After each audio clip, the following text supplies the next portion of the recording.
Welcome to another story made by Oracle 1. The sun was just beginning to dip below the horizon as Liam adjusted his camera strap and stepped onto the polished wooden platform of the vintage train station. The soft murmur of fellow passengers filled the air, blending with the smell of old leather and polished brass. This was no ordinary train ride.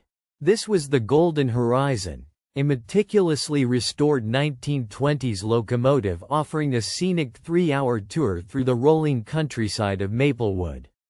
For Liam, a young photographer searching for stories and new perspectives, it promised an afternoon filled with nostalgia and unique characters.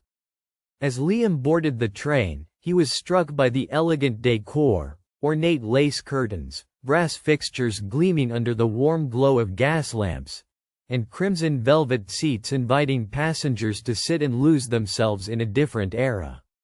He found a window seat, settled in, and began snapping pictures of the intricate details, excited to capture the romance of a bygone age. The train slowly chugged out of the station, its wheels rhythmically clacking against the rails.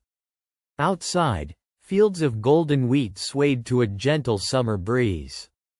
But Liam's attention was soon diverted by the faint sound of a soft voice behind him. "Arthur, is that you?" said the elderly woman sitting across the aisle, her eyes shining with a fervor that only memory carries. She was perhaps in her late 70s or early 80s, with silver hair pulled into a loose bun and a floral scarf draped over her shoulders. There was something about her presence, fragile yet commanding, that intrigued Liam. "Arthur?" He glanced at the woman, uncertain. "I think you might have me confused with someone else," he said kindly. She smiled, though uncertainty flickered in her gaze. No, you're Arthur, the love of my life. You promised you'd come back."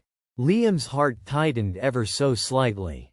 He realized she must have Alzheimer's or another form of dementia, caught in the swirling tide of forgotten realities yet clinging to precious fragments of the past.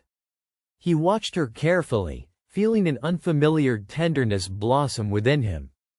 "Arthur, would you like some tea?" a gentle voice interrupted.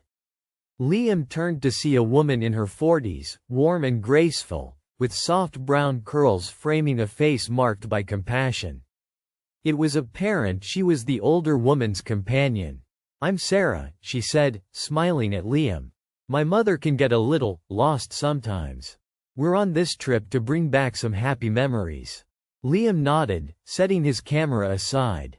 "I'm Liam, and I'd be happy to be Arthur for the afternoon, if it helps."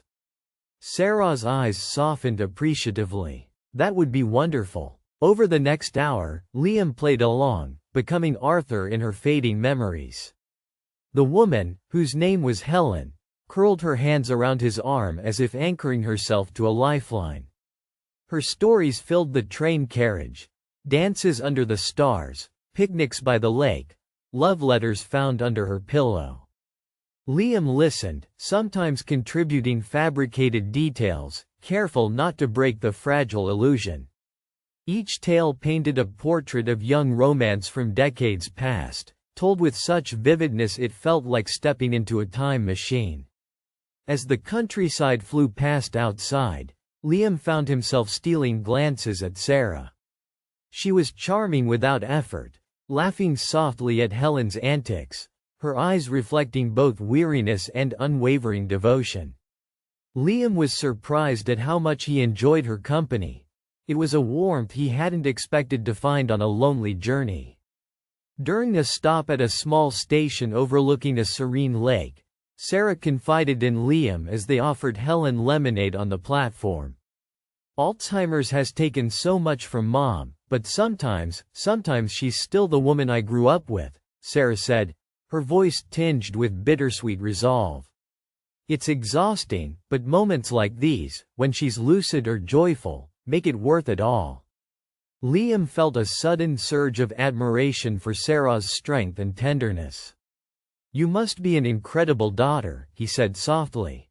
She smiled, cheeks flushing ever so slightly. "I try, but it's days like today that remind me we need others to lean on." The train whistle blew, signaling it was time to board again. As they settled back into their seats, Helen's head fell gently onto Liam's shoulder, exhausted but content. In that quiet moment, he felt a flicker of protectiveness and something deeper stir. Over the next leg of the journey, Liam's interactions with Sarah grew more natural, conversations lingering on everything from favorite books to family traditions.